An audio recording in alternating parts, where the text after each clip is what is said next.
connect, serve, and grow is what you can expect at the House of Reconciliation. Leadership, community, education, wellness, and participation is part of our plan for your spiritual growth and success. Family and faith is a core value for the House of Reconciliation, working to help people find their purpose. Want to make an impact in the kingdom? Ready to tap into your future? For joining us. We're here at the Greenwood campus at 210 Pansy Road, Hodges, South Carolina. Thank you for joining us, those that are part of our virtual campus, those that are with us for in-service, and those that are part of the Greenville campus, and of course our national audience as well as our international audience. We thank God for you, and we purposely not to hold your time. And for those that are part of the virtual campus, we thank you for all that you have done and that you're doing and being a part. Look forward to seeing all of you. A couple house cleaning announcements.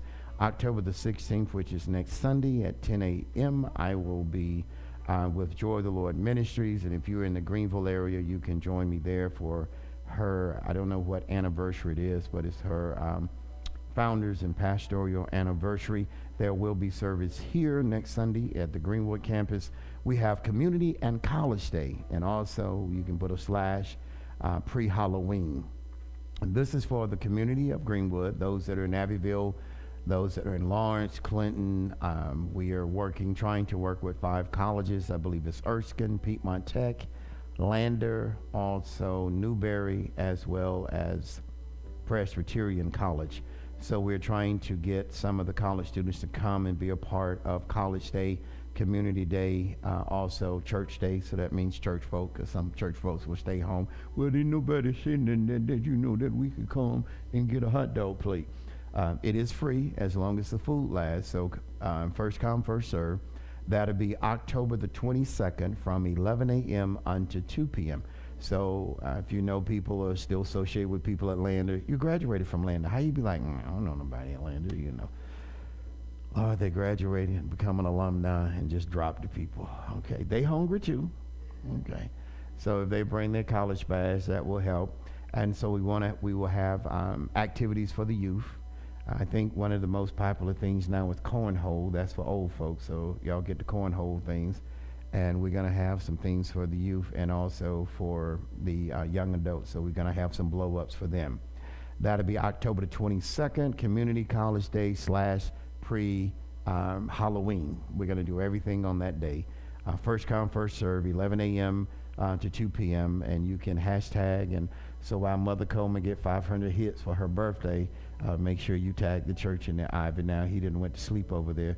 I'm going to throw some water on him. Ricky beat the drums and left the church already. I guess Dallas playing there.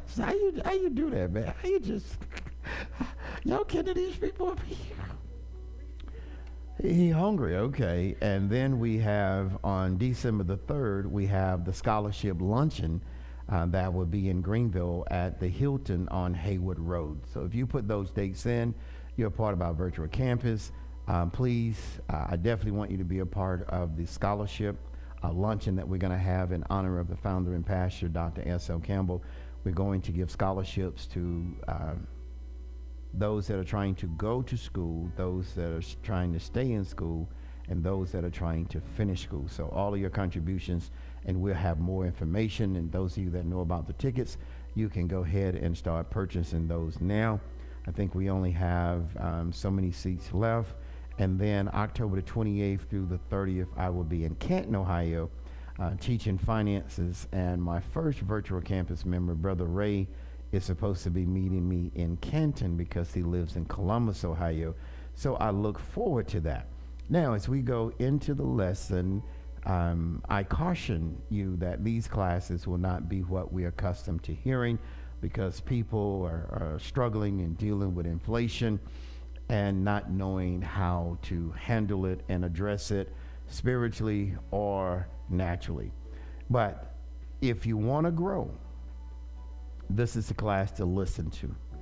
After you finish jumping, shouting, speaking, running, and doing all that, you still have to pay your bills, and you still have to earn money. And most people do not understand this one simple word. And I don't know if it's a deprogramming of people or it's an absent program in people. What is making money for you? And it has to be something beyond retirement, because right now, Social Security, you will be fortunate. I am 61, and they are saying that I will barely make it in, and they're saying those that are in their 20s and in their 30s, there will probably be a 99% chance when you turn 62 or 65, there will be no Social Security. Now, you can analyze and figure out what happened to the money, what they did with the money, where the money, you have to go all the way back to the 80s to when there were certain people that were in leadership that took Social Security money. And people are not, and they hear the stuff coming from leadership that they want to increase Social Security. But listen, there is an agenda. Let me find this little piece in here. There is an agenda that is set up to drain 99% of your finances. I'll give you one thing for those that want to be financially savvy. Quit counting your gross. Your gross and your net are completely two different things. And most people are budgeting off of their gross. Well, I make $22 an hour. No, you don't. When all the taxes and everything you pay, you may make $16 an hour. And literally right now they're saying that is low income pay. I'm just giving you the facts. So the information that I'm going to give you is not personal. There is a sheet that I forgot. I will have it here Tuesday, and I will make sure it be here on Sunday. It talks about the housing market and how, I think Sister Sheila sent it to me, how the housing market. So here is what I want to share with you, and I'm going to give you scripture for this, which was a beautiful scripture that was given to me this morning. The scripture that I start out with is Proverbs 21:5 in the New English Standard Version. It says, "The plans of the diligent lead surely to abundance." So we asked the question, what's your plan?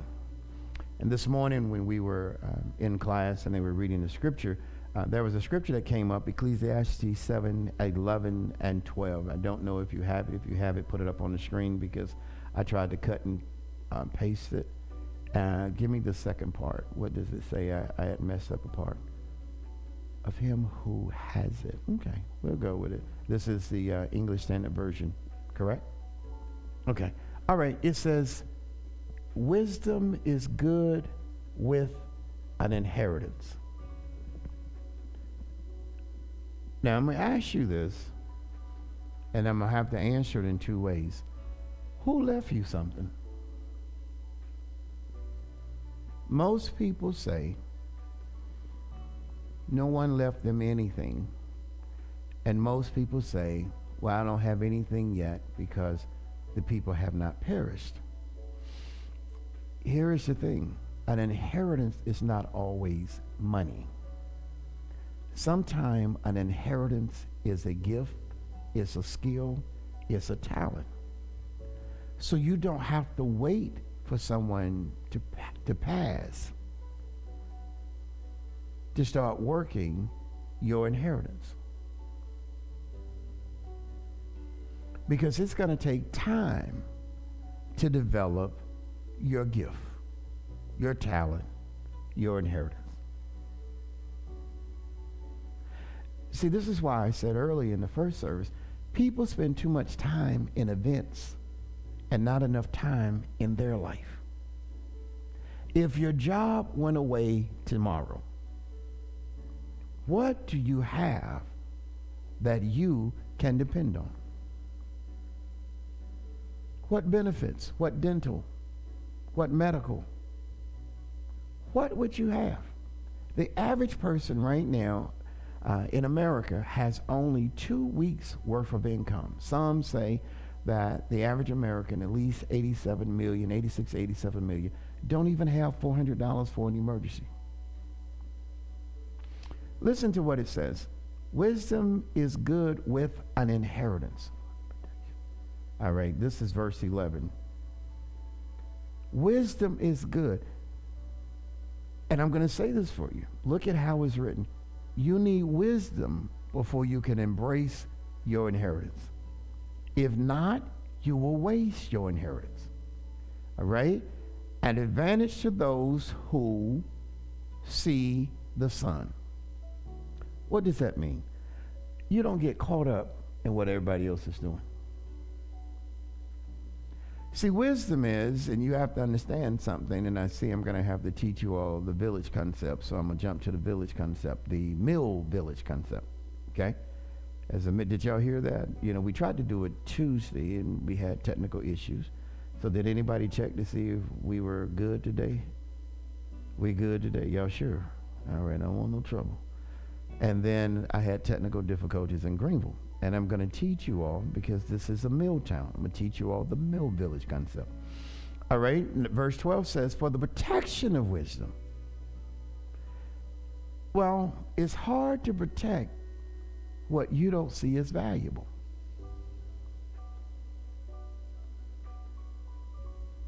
Now let me show you where it's not wisdom. It's when you want to keep it to yourself and you don't want to share it or sell it with the world.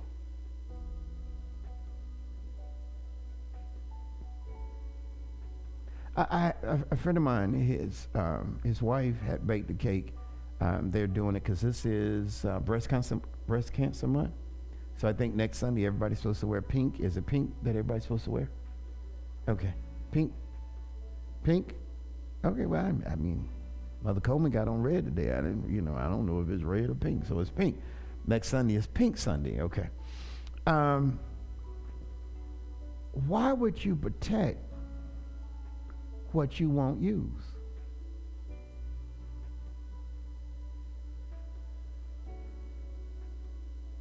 Who are you protecting it from? You have a recipe, you have a patent. Who are you protecting it from?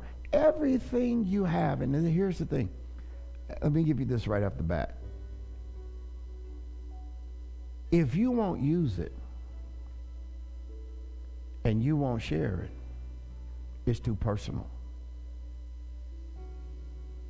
Your gifts, my gifts, should not be personal. They should be productive. They should produce. And if you have something, you patent it. If you think it's worth something, you patent it. So then anybody that comes along, is just like the ability for a car to self-park. That was out 15, 20 years ago, but it was only one company that had the patent to it. And after so long, after they got their 10 years, then it went open market and everybody had to pay them a percentage for using. Now most people have self-parking cars, reverse parking, reverse mirror to touch your thing. You can see the left side, the right side of your car. That's a patent. That's somebody's idea. That's technology. So what are you protecting that's worth value? Here's what verse 12 says. For protection of wisdom is like the protection of money. If it's not making you money, why are you protecting something?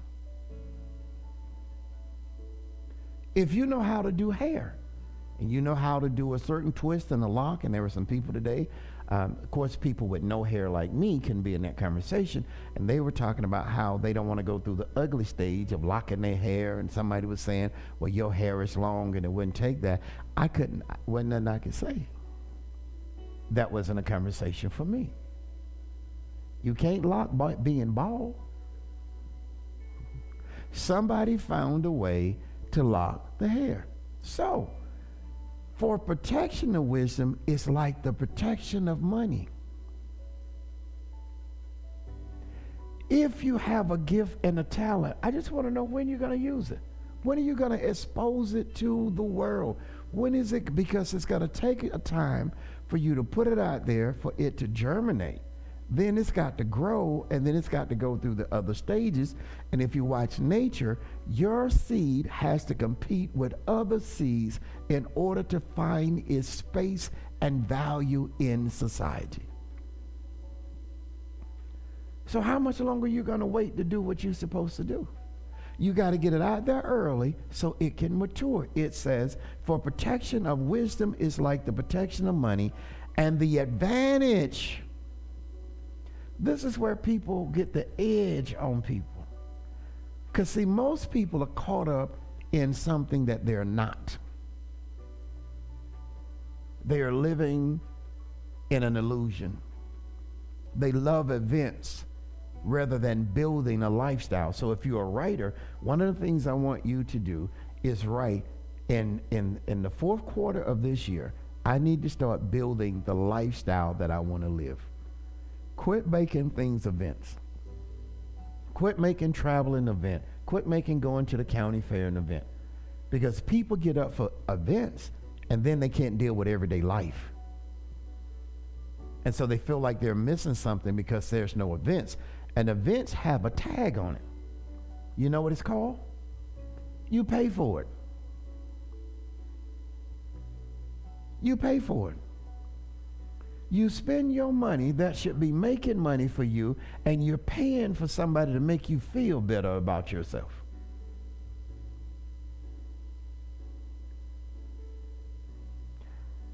The advantage of knowledge is the wisdom preserves the life of him who has it, own it. Does this make sense? So it goes back, what's your plan? This is the time to start planning. Now, here are some things. You start out with everybody in your plan, but everybody don't fit your plan. Can I tell you why? Most people are drowning in their circle. What do you mean? You're around people who are like-minded as you. And if you look at your finances and look at your budget and look at your life, are you progressing the way you should? And many times it is our environment and our culture and our association. You need to shift and get into a group that they talk about things you know nothing about. You will learn and you will grow. You don't learn much from people who talk about the same thing every day. Okay? What is this thing they have? It used to be drama on television with all the God and light and all that stuff that used to come on. Now they done spun it around into the afternoon and they call it reality shows. You know more about Jesse and his 6 girlfriends and his 2 boyfriends than you know about yourself. Hello, somebody. Yes, I said his 6 girlfriends and his 2 boyfriends.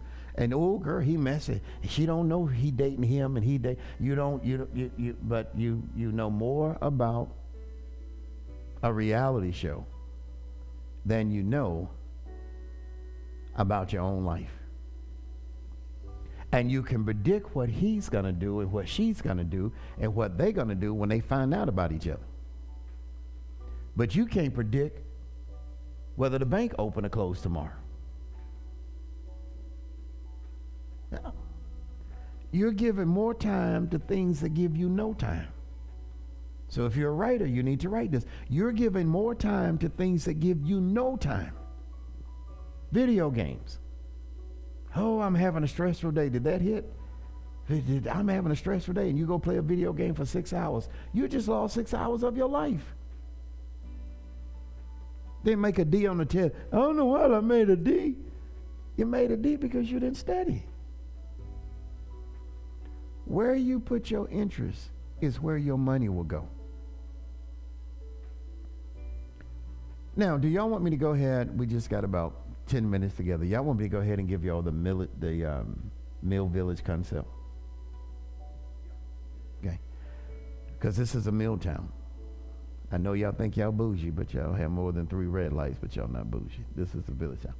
Here's the Mill Village concept. And I actually got this right here in Greenwood. I don't know who was the owner, but the Mill Village concept is this. You have no education, you need a job, so I'm going to buy some land, build a building, get a contract, and employ you. And when I employ you, you're going to feel as though I'm the best thing since sliced bread.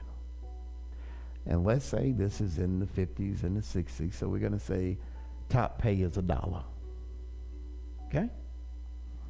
So you tell your friend, you tell your friend, you tell your friend, so everybody's working at the mill, right?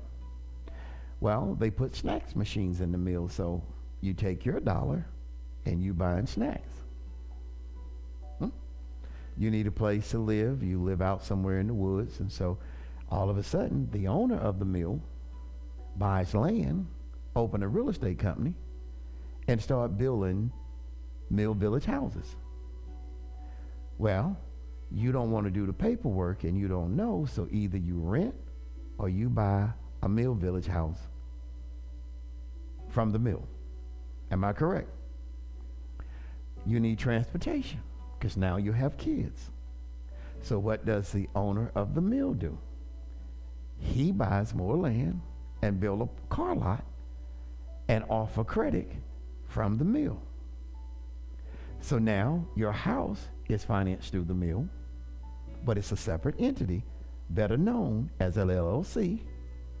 Now you're buying your car from the mill, better known as an LLC, and then you need gas for the car, right?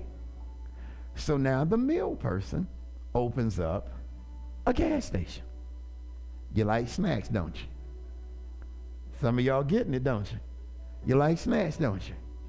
Well, why would you go across town if I can give you a snack place right in the mill?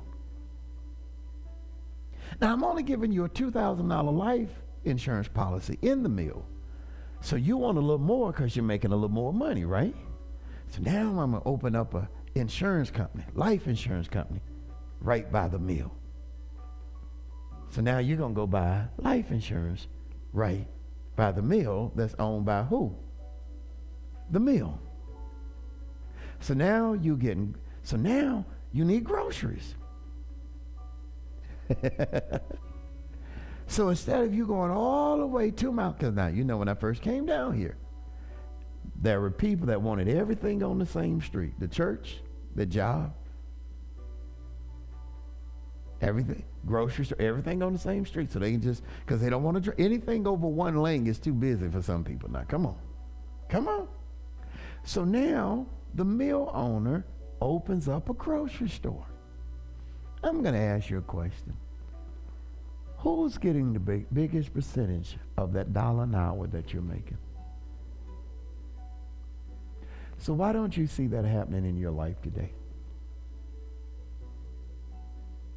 Most people are paying more money to people than they are making to themselves. Because let me share something with you. Right now we're in the middle of inflation, right? Do y'all know what that really is saying? The people that are in the middle of inflation are the ones that don't have no money. OPEC and Russia. It's not an oil shortage. They said to certain leaders of the world, we don't care about your people needing to have low gas prices to go to work. We want more than $88 a barrel. So we're going to go up and we're going to produce less. It is not that we don't have the oil. It is not that we can't produce the oil, but because we want more money, and it will put your economy at odds and put the people in your economy at odds at each other and with you. We already have $87 billion. You think people with that kind of money is worried about you?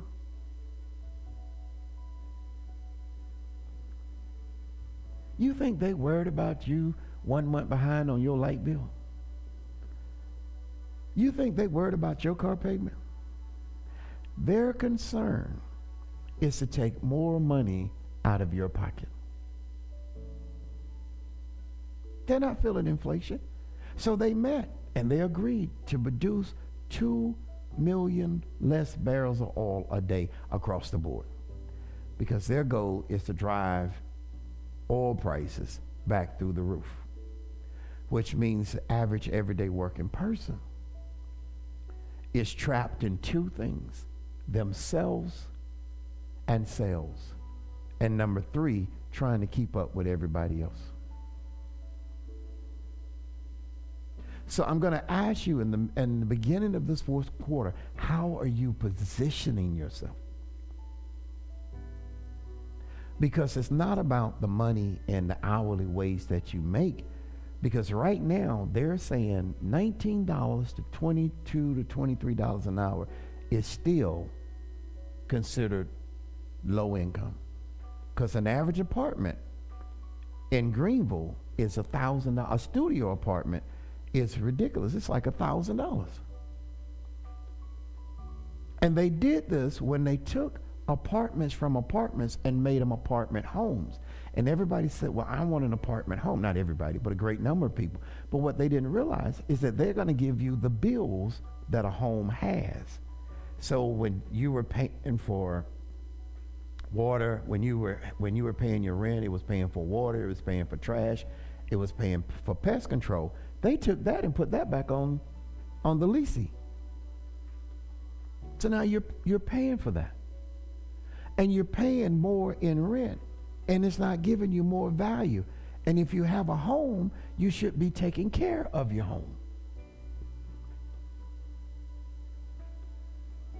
You should be investing in your home. You should be doing upgrades in your home. Does this make sense? Because there's 99% of people who who are giving everything they earn to somebody else. So the Mill Village concept. You make $1 an hour, and people were getting overtime back in the day, working 16 hours a day in the mill. But here's the reality. They recycle that money back to the mill owner. How much is your money recycling back to you? Most of the things that people buy loses value. What have you purchased that has increased in value and that will bring you more? I'm going to do this real quick and let you go. You don't have to answer these. We asked this question today. What are some of the top things that people worry about?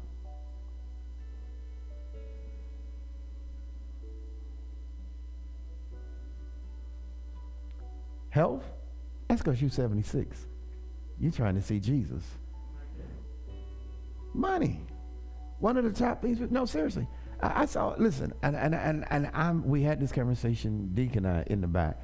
I was at a couple funerals yesterday, and I didn't understand the green. I knew they had red and white, but then they had like green, and I didn't know the green little ribbon represented dialysis. Well, and I told him, because we have family members, I said, most of our family, diabetes running our family like crazy. So they had kind of a greenish thing on. But how do you wear something and you're not following? Because dialysis, as much as it helps people, it drains people. Dialysis is mean. It's not intentional to be mean, but it's a mean process on the human body. That's my watch. Anytime I start moving, it start talking. But it's hard on the body. See, we wear things, but we're not engaged in the things we wear. We wear name brand things. And people were talking about my polo shirt. This polo shirt is 30 years old, this sweater. It's older than some of you. How old are you? This shirt 5 years older than before you was ever conceived. See, if we don't get it, and mother, she's absolutely right. Where he's concerned about money, she's concerned about health. Well, if he doesn't start planning now, that won't be nothing when you get there. Because the economy and the economics and those that are really running it, they have no interest in you having a good life.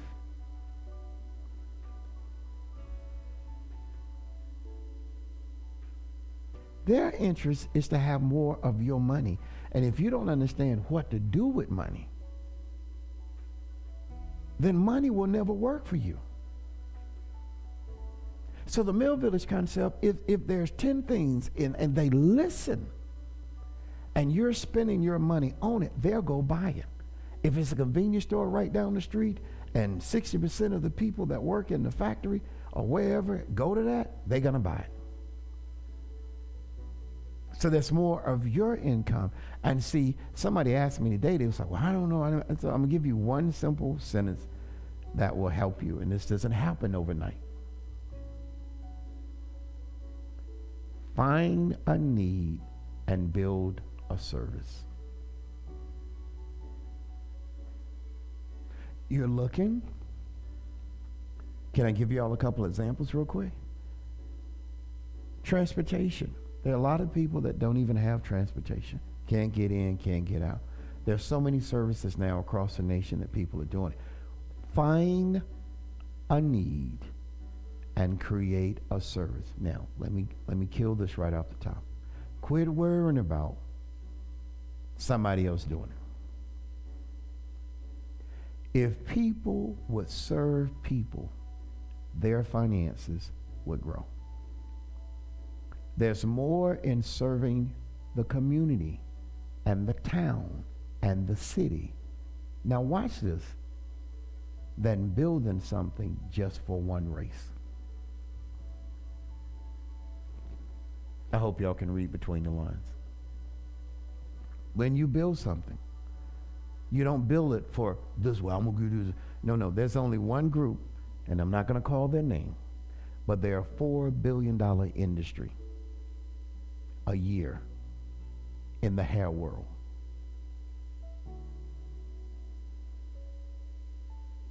Now, here's the problem for me. None of them need the hair. But they sell it to people who think they need it. Hello? $4 billion a year. And here's what they do. They have a group that totally focuses on import and export. So then they get it at wholesale. If you want to build a business, one of the things you got to do is understand how to build your business and build a profit into your business. You should never go into business and not make a profit. The Lord said, I will bless your hands. You need to flip that. I will profit you. Some people are afraid to make money. Anybody want to talk to me? They're afraid to be blessed. I know you don't look like you're afraid to make money. He's like, he probably think I owe him some more money. But I don't think I charged that joker enough, And he laughing about it too. Especially if he's talking to him. Most people worry about money, being light, what they're going to eat, and their choices. And why their choices is because most of the time people make decisions based on destructive emotions. If you're going to be successful, you got to get past working and function out of your emotions. You have to see the sun, vision, and let the sun grow your seed. How old are you? 15. You got a business? You play video games? Now, just tell the truth. You ain't on camera. You're just talking to me. Okay. I was 7 years old. Never knew this. Was given a lawnmower to cut grass. And something in me spoke to me and said, if you can cut their grass for free, you can cut somebody else's grass and make money. And I remember it like it was yesterday. I was 7 years old. How old is Jacob?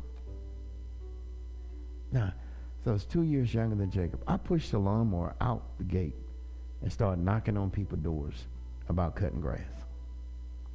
I've been an entrepreneur since I was 7. No, don't bother me. No means you're going to need me. If you started right now and started building from yourself, something for yourself, you'll be independent. Because I talked to a guy at the funeral yesterday, and he worked for his company 47 years. How old are you? He almost did 25 years more than when you were born. He was just working. And he was like, oh, I got to take care of my daughter and this, that, and the other, and I got to do this and I got to do that. And 47 years he stayed on the job. I told him and his wife, you need to get a plaque and put it up in the house. Because you probably won't see another person going forward that'll be able to stay on the job outside of Wesley over here who get outstanding employee of the year and all of that. They gonna get rid of him too. He don't want to retire. He's just sitting there marking time. But I'm just saying, that's not happening anymore. If you get 5 years, and I'm gonna tell you the carrot real quick. They dangle the carrot out there in front of you, and it's paying you a little bit more than what you're making, and you go chase it.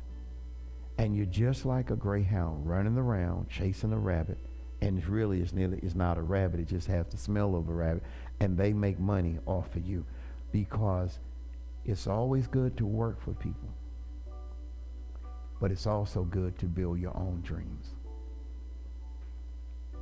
So if you're working for people, that is a plus. Ask me why. While your business is doing bad, you still have another income, and you grow yourself out of that to be able to be stable in what you do. And don't ever think your first one is your best one. That's your model to make it build better. You see what I'm saying? When you get your first one, it's not your best one. That's your model. That's what we do in the automotive industry. There's a model, but we've got 7 years to upscale that model that the world will buy that model. So don't ever think what you have is the top of the food chain. That's just one model. And so we keep perfecting that model before it ever hits the world.